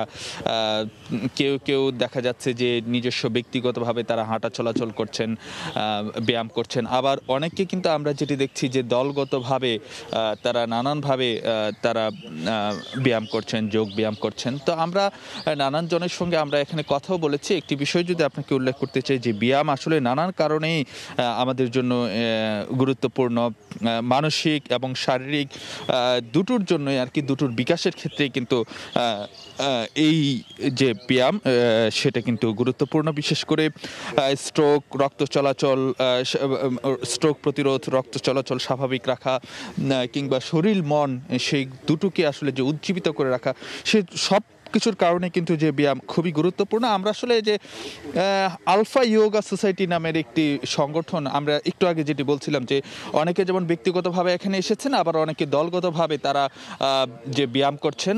তো সেই জায়গাতে আমরা আসলে যেটি দেখছি যে এরকম একটি সংগঠনকে আমরা দেখছিলাম যে আলফা যোগা সোসাইটি, তারা আসলে যে এই এখানকার বেশ কয়েকজন সদস্য, প্রায় 100 সদস্য তারা এখানে ব্যায়াম করছেন, নারী পুরুষ এবং নানান বয়সের এখানে লোকজন আমরা দেখছি। যেমন বয়োজ্যেষ্ঠ মানুষ আমরা এখানে যেমন দেখতে পাচ্ছি, ঠিক একইভাবে যে নাগরিক যারা যে অল্প বয়সের যারা আছেন তাদেরও দেখতে পাচ্ছি। আমরা আসলে এখানকার যে প্রধান যিনি প্রশিক্ষক তার সাথে একটু কথা বলার চেষ্টা করব। ভাই, আমরা একটু সরাসরি সম্প্রচারে আছি, যদি একটু বলতাম যে এখানে তো আমরা আসলে যেটি দেখতে পাচ্ছি যে কোভিড-19 পরিস্থিতির কারণে 6 মাস বন্ধ ছিল, তারপর 27 সেপ্টেম্বর থেকে খোলা হচ্ছিল। তো এখন যদি বলতে যাই যে আপনাদের যারা সদস্য ছিল তাদের আগ্রহ বা মানে অংশগ্রহণ কেমন দেখতে পাচ্ছেন আর কি, যে রমনা পার্ক খুলে দেওয়া হলো 40 দিন হলো, 40 দিন পরে এসে যে আপনাদের সদস্যদের অংশগ্রহণের হারটা কেমন? আলহামদুলিল্লাহ, আমাদের কানায় কানায় পরিপূর্ণ দেখতে পাচ্ছেন। আজকে শনিবার, গতকাল আরও বেশি ছিল এবং এরকম ধরনের শতাধিক পার্টিসিপেন্ট সবসময় অংশগ্রহণ করে এবং আমি দেখতে পাচ্ছেন যে এখানে আমরা খুব সুশৃঙ্খলভাবে এবং সামাজিক দূরত্ব বজায় রেখে, যেটা আমাদের স্বাস্থ্য মন্ত্রণালয় থেকে যে বিধিনিষেধ দেওয়া হয়েছে সেটা মেনে আমরা এখানে বসে বসে এক্সারসাইজ করছি, যোগা এবং মেডিটেশন, এই দুইটা। তো আমাদের উপস্থিতি অবশ্যই ভালো। আর যে কোভিড-19 যেটা আপনি বললেন, এটা হলো আমাদের একটা মহামারীর রোগ। এই রোগ এসছে কিন্তু সহজে যাবে বা চলে কোনোদিনই যাবে না বলে আমরা বিশ্বাস করি। আর এই কারণে আমরা ঘরমুখী হয়ে বসে থাকতে থাকতে আস্তে আস্তে পঙ্গু হয়ে যাব, যে কারণে আমরা আমাদের অংশগ্রহণকারী আরও আছে, এদেরকে নিয়ে আমরা এখানে সীমিত আকারে শুরু করেছি। কিন্তু আপনারা যেটা বলছিলেন যে সীমিত আকারে, কিন্তু যদি জানতে চাই যে কোভিড-19 মহামারীর যে আগের অবস্থা, যেটা আসলে যে 8 মার্চের তো বাংলাদেশে প্রথম কোভিড-19 আক্রান্ত শনাক্ত হয়েছিল, তার আগে যেরকম অংশগ্রহণকারী ছিলেন অর্থাৎ মহামারীটা আসার আগে, আর এখন মানে এখানে কি কমেছে, মানে সে অংশগ্রহণকারীর সে তুলনায় তারতম্যটা কেমন? সেই তুলনায় সার্বিকভাবে যদি আমি বলি তাহলে বলবো সেই তুলনায় আমার লোকজন কখনো কমে নাই। তবে কিছু কিছু লোক আসছে না, এটা ঠিক, যারা ধরেন বেশি বয়স্ক। তা আপনি গতকাল ছিল 90 ইয়ার্স ওল্ড, আমরা তাকে ছোট ভাই হিসেবে বলি, কাজী আনিসুর রহমান সাহেব, উনি আসছিলেন। এবং কিছু কিছু লোক, 2-1 লোক হাতে গোনা ছাড়া সবাই এখানে উপস্থিত হচ্ছেন। মানে আপনারা যে সাড়াটা ভালোই পাচ্ছেন? সাড়া, হ্যাঁ, যথেষ্ট সাড়া ভালো পাচ্ছি। আমরা আসলে যেটি দেখতে পাচ্ছি যে নানান বয়সী মানুষ এখানে রয়েছেন, একইভাবে অনেক তরুণরা যেমন রয়েছেন, ঠিক একইভাবে যে বয়োজ্যেষ্ঠ যারা রয়েছেন তারাও কিন্তু রয়েছেন।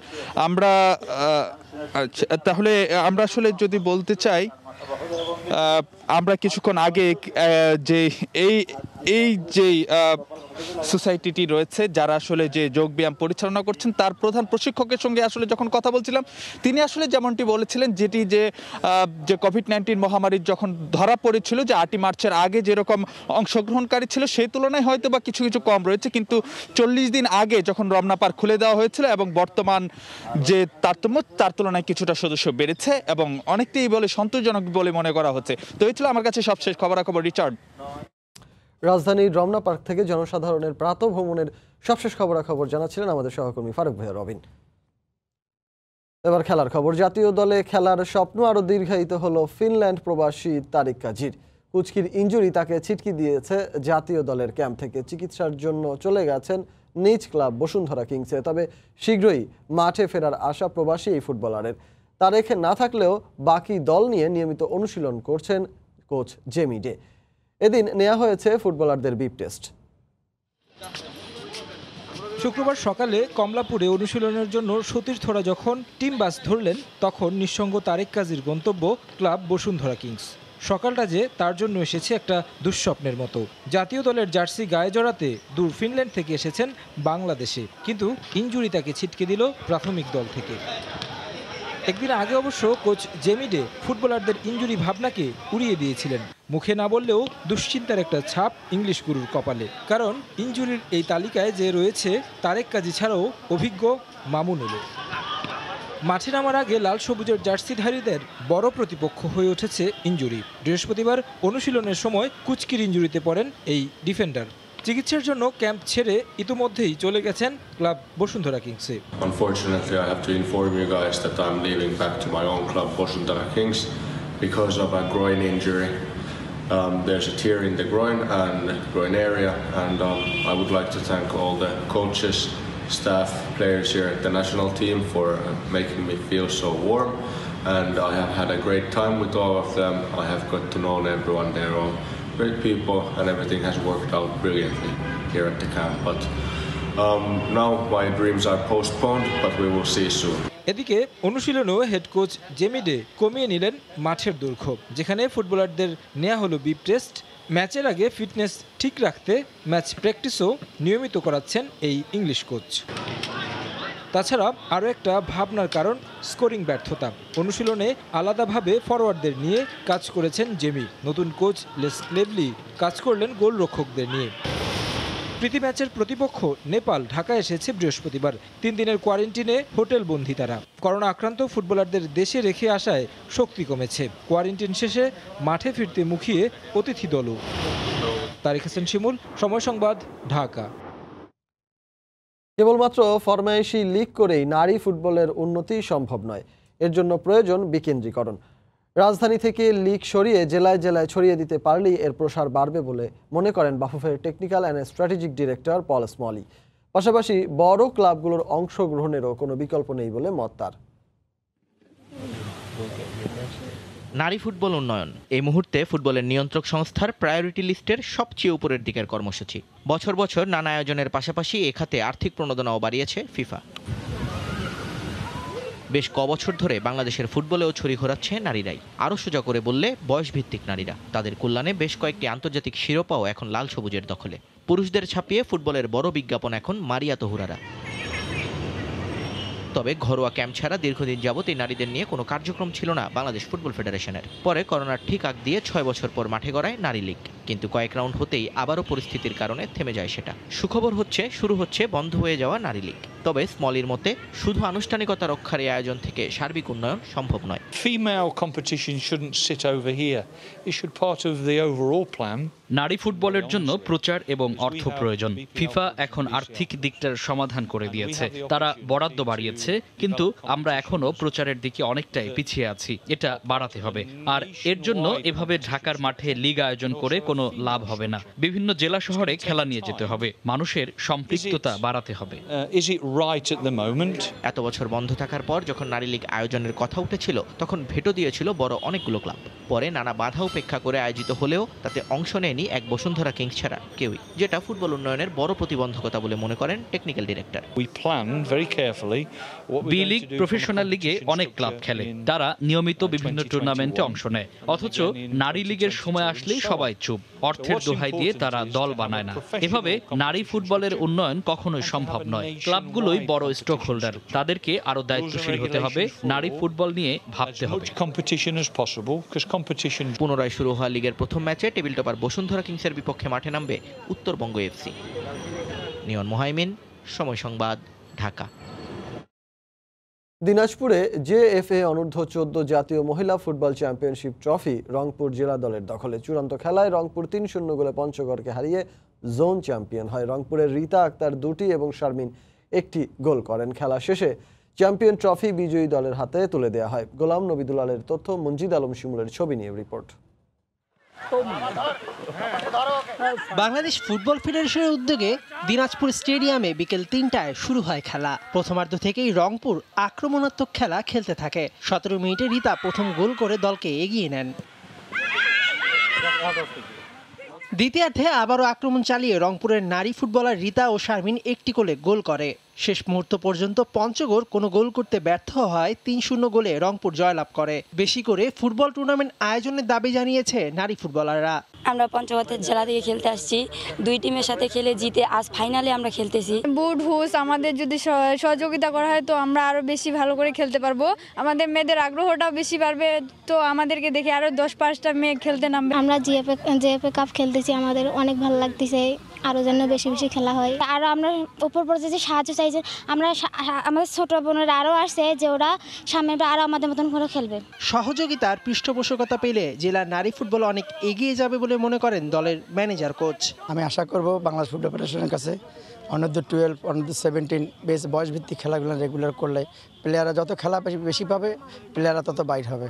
এই যে অনূর্ধ্ব 14 খেলাগুলো হচ্ছে, এরকম ধাপে ধাপে যদি খেলাগুলা সুন্দরভাবে হয় অনূর্ধ্বগুলো, তাহলে আমাদের ন্যাশনাল প্লেয়ার বাইরে হবে। স্বল্প বাজেট নিয়ে টুর্নামেন্ট পরিচালনা করতে গিয়ে নানা সমস্যার কথা তুলে ধরেন আয়োজক কমিটির কর্মকর্তারা।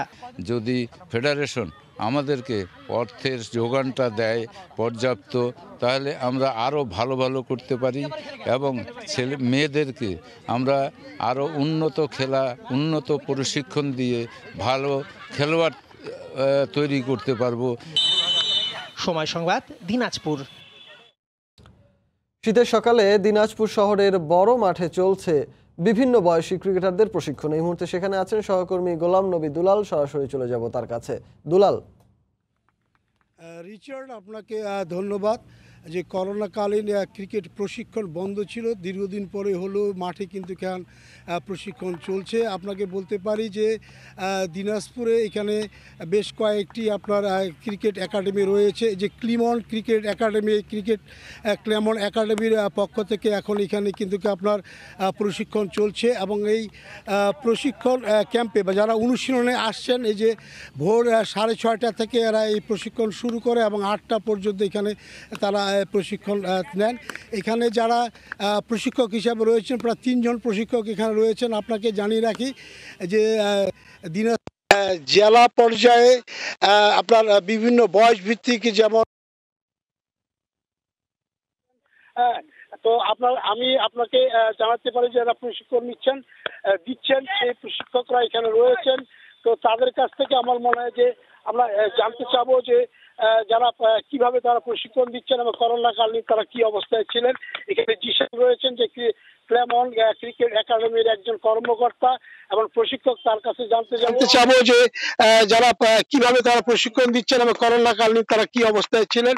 এখানে জিসান রয়েছেন যে ক্লেমন ক্রিকেট একাডেমির একজন কর্মকর্তা এবং প্রশিক্ষক, তার কাছে জানতে যাব যে এই যে যারা এখানে প্রশিক্ষণ নিচ্ছেন কি বয়সে তারা রয়েছেন এবং কিভাবে তারা দিচ্ছেন। জিসান। ধন্যবাদ। আসলে আমাদের এখানে অনূর্ধ্ব 14, 16, 18 এবং 20 এই 4টা ক্যাটাগরিতে ক্রিকেটে অনুশীলন করানো হয়। আর দীর্ঘকালীন করোনার জন্য হলো 7 মাস ধরে একাডেমি বন্ধ ছিল। গত মাসের 18 তারিখ থেকে আমাদের অনুশীলন আবারও চালু হয়েছে আমাদের দুটি শিফট, সকালে একটি এবং দুপুরে একটি। সকালে 6:30টায়, দুপুরবেলা 3টার সময়। আর আমাদের ক্লেমন দিনাজপুর ক্রিকেট একাডেমি আকিজ গ্রুপের পৃষ্ঠপোষকতায় পরিচালিত হয়। গোটা বাংলাদেশে 7টি আমাদের ক্রিকেট একাডেমি রয়েছে, তার মধ্যে দিনাজপুর একটি শাখা। আর আমাদের এখান থেকে মোটামুটি আন্ডার 14 ডিস্ট্রিক্ট লেভেলে 16-এ 18-এ আমাদের একাডেমি থেকে অনেক খেলোয়াড় হলো অংশগ্রহণ করে এবং Dhaka first division, second division, third division সহ আন্ডার 19-এ বাংলাদেশে হলো আমাদের একাডেমি থেকে খেলোয়াড়রা খেলছে। আর যদি আমরা ক্লেমনের বাইরেও, আকিজ গ্রুপের বাইরেও যদি আমরা দিনাজপুরের হুইপ মহোদয় আমরা যদি সহযোগিতা পেয়ে থাকি, কারণ আমাদের এখানে ম্যাক্সিমাম প্লেয়ারই দুস্থ প্লেয়ার, যাদের অ্যাফোর্ড করা সম্ভব হয় না। ক্রিকেট একটি ব্যয়বহুল খেলা। হ্যাঁ, এই খেলাটি হলো চালাতে গেলে অনেক পরিবারের পক্ষে সম্ভব নয়। তাই যদি আমাদের মাননীয় হুইপ সাহেব যদি আমাদের একাডেমিকে একটু সহযোগিতা করে, তাহলে আমাদের জন্য আরো ইজি হবে। আমরা জিসান যে ক্রিকেট প্রশিক্ষক, তার কাছে শুনছিলাম যে ক্লেমন একাডেমি এখানে কিভাবে তাদের ক্রিকেটারদের কি প্রশিক্ষণ দিচ্ছেন। আমি আপনাকে আরো বলি যে এই প্রশিক্ষণ ক্যাম্পে প্রায় 60 জন নিয়মিত এখানে ক্রিকেটার রয়েছেন, পাশাপাশি আরো অনেক সদস্য রয়েছেন যারা হচ্ছে স্কুল পর্যায়ে ক্রিকেটার, তারাও এখানে প্রশিক্ষণ নিচ্ছেন। আমি আরেকজন প্রশিক্ষকের কাছে জানতে চাবো, আরিফুল ইসলাম পল্লব, তিনি জেলার দলের দায়িত্বে ছিলেন ম্যানেজার এবং কোচ হিসাবে। তার কাছে জানতে চাবো যে দিনাজপুরে যে ক্রিকেটের যে বর্তমান উন্নয়নের জন্য আমাদের কোনো পরিকল্পনা আছে কিনা, বা যারা এখানে ক্রিকেট প্রশিক্ষণ দিচ্ছেন তারা জেলা পর্যায়ের কতজন খেলোয়াড় এখান থেকে তারা দিতে পেরেছেন। পল্লব। বিসমিল্লাহির রহমানির রহিম। আসলে আমাদের দিনাজপুরে ক্রিকেটের একটা জোয়ার আছে, সেই জোয়ার ধরেই আমরা কিন্তু এই ক্লেমনের এই একাডেমি শুরু করেছি।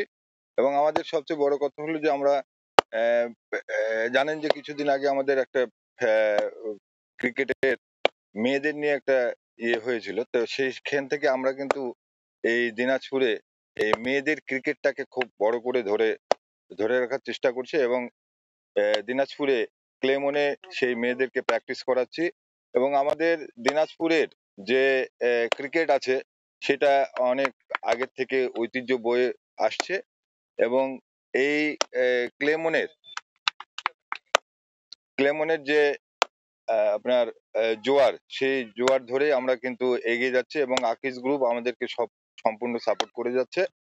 এই ব্যাপারে আরেকটি বিষয় আপনার কাছে জানতে চাচ্ছি যে দিনাজপুর জেলা ক্রীড়া সংস্থা রয়েছে, এখানে তারা নিয়মিত লিগ হয় কিনা, এবং লিগ হলে প্রথম, দ্বিতীয় এবং তৃতীয় বিভাগের যে ক্রিকেট হয় সেখানে কি কি অবস্থা রয়েছে সে বিষয়ে আপনার কাছে জানতে চাচ্ছি।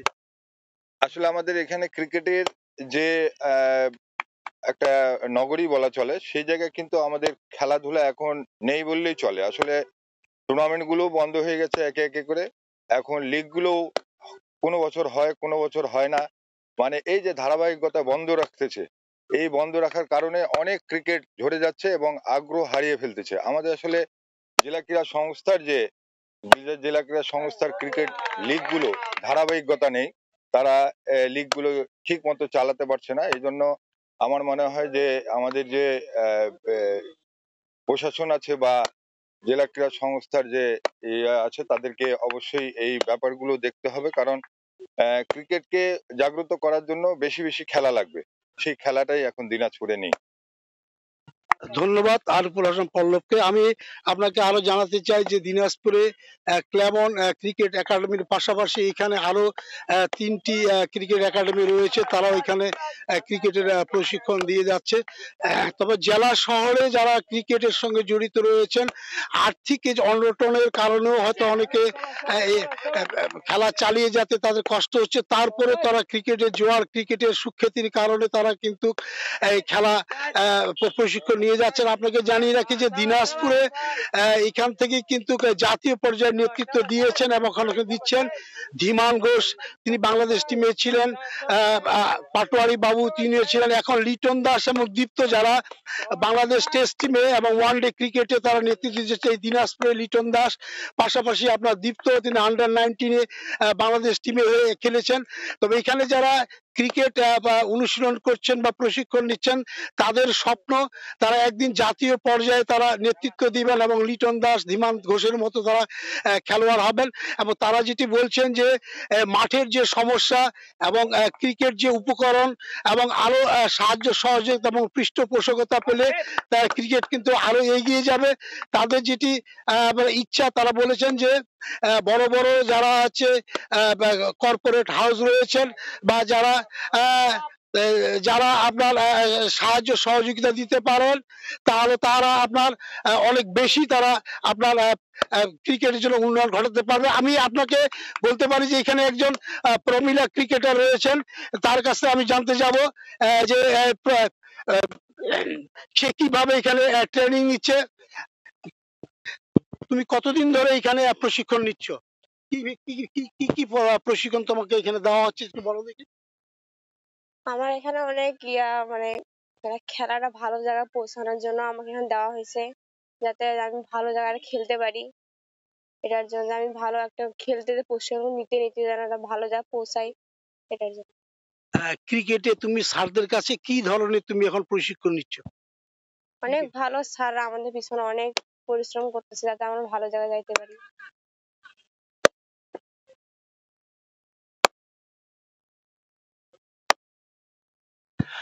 ধন্যবাদ। তার কাছে শুনলাম আরো এখানে অনেক ক্রিকেটের খেলোয়াড় রয়েছেন, তাদের কাছে জানতে যাব যে আসলে কেমন ক্রিকেটে তাদেরকে এ পর্যন্ত কি দিয়েছে। ক্লেমন ক্রিকেট আমাদের জন্য অনেক কিছু দিয়েছে। এখানে আমাদের অনেক স্যার আছে যারা আমাদেরকে অনেক বিভিন্ন ধরনের প্রশিক্ষণ দিয়ে থাকে। ফিল্ডিং কোচ আছে, ব্যাটিং কোচ আছে, বোলিং কোচ আছে, এক এক ধরনের কোচ আমাদেরকে অনেক সাপোর্ট করে। আর ক্লেমন হয়ে আমাদের জন্য অনেক হয়েছে, মানে সুবিধা হয়েছে।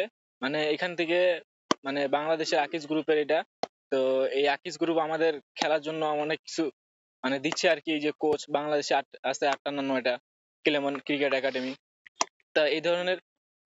হ্যাঁ, এই বছর গেলে মানে প্রতি বছর আমাদের স্কিল ক্যাম্প হয়, এখানে বড় বড় স্যাররা আসে জাতীয় টিমের। আর তোমার কাছে জানতে যাব যে এই প্রশিক্ষণ নিতে গিয়ে তোমাদের কোনো সমস্যা বা তোমাদের কোনো অভাব যেগুলো হলে তোমরা ক্রিকেটের আরো ভালো তোমরা কিছু দিতে পারবা, কিছু করতে পারবা, এই বিষয়গুলো তোমাদের কাছে জানতে চাচ্ছি। মানে এখানে অভাব বলতে কিছু নেই, আমাদেরকে যথেষ্ট পরিমাণ দেওয়া হয় এখানে ফ্যাসিলিটি এই ক্লেমন ক্রিকেট একাডেমিতে। এখানে বছর গেলে স্কিল ক্যাম্প হয়, এখানে বড় বড় পাইলট স্যার আসে, তারপরে সালাউদ্দিন স্যার আসে, বড় বড় স্যার আসে আমাদেরকে প্রশিক্ষণ দেয়। এটা আমাদের জন্য অনেক উপকারী, আমরা অনেক কিছু শিখতে পারি এটা থেকে। আচ্ছা, আমি তার কাছে জানলাম যে ক্লেমন ক্রিকেট একাডেমি যে 7টি রয়েছে সারা বাংলাদেশে, সেখান থেকে খালেদ মাসুদ পাইলট, যিনি বাংলাদেশ টিমের একসময় অধিনায়কত্ব করেছিলেন, তার মাধ্যমে কিন্তু ক্লেমন ক্রিকেট একাডেমি পরিচালিত হয়ে আসছে। তা আমি আরেকজন ক্রিকেট অনুশীলন নিচ্ছে, তার কাছে জানতে যাব যে দিনাজপুরে খেলাধুলায় কি পর্যায়ে রয়েছে এবং তারা প্রথম এবং দ্বিতীয় কোন শ্রেণীর ক্রিকেটে তারা অংশ নিচ্ছে, ক্লেমনের কতজন খেলোয়াড় আপনার প্রথম এবং দ্বিতীয় এবং তৃতীয় শ্রেণীর ক্রিকেটে অংশ নেয়, এই বিষয়টা তার কাছে জানতে চাবো। যে আমি প্রথম বিভাগে খেলি, আর আমাদের একাডেমি থেকে আরো ছেলেপেলে আছে যারা প্রথম এবং দ্বিতীয় বিভাগে খেলে। আর স্যাররা আমাদেরকে না, ঠিক আছে, কোনো সমস্যা বলতে কি আমাদের ছেলেপেলেদের যদি আরো একটু সুযোগ সুবিধা পায় ঢাকার জন্য বা ঢাকা লিগের জন্য, তাহলে হয়তো একটু ভালো হইতো।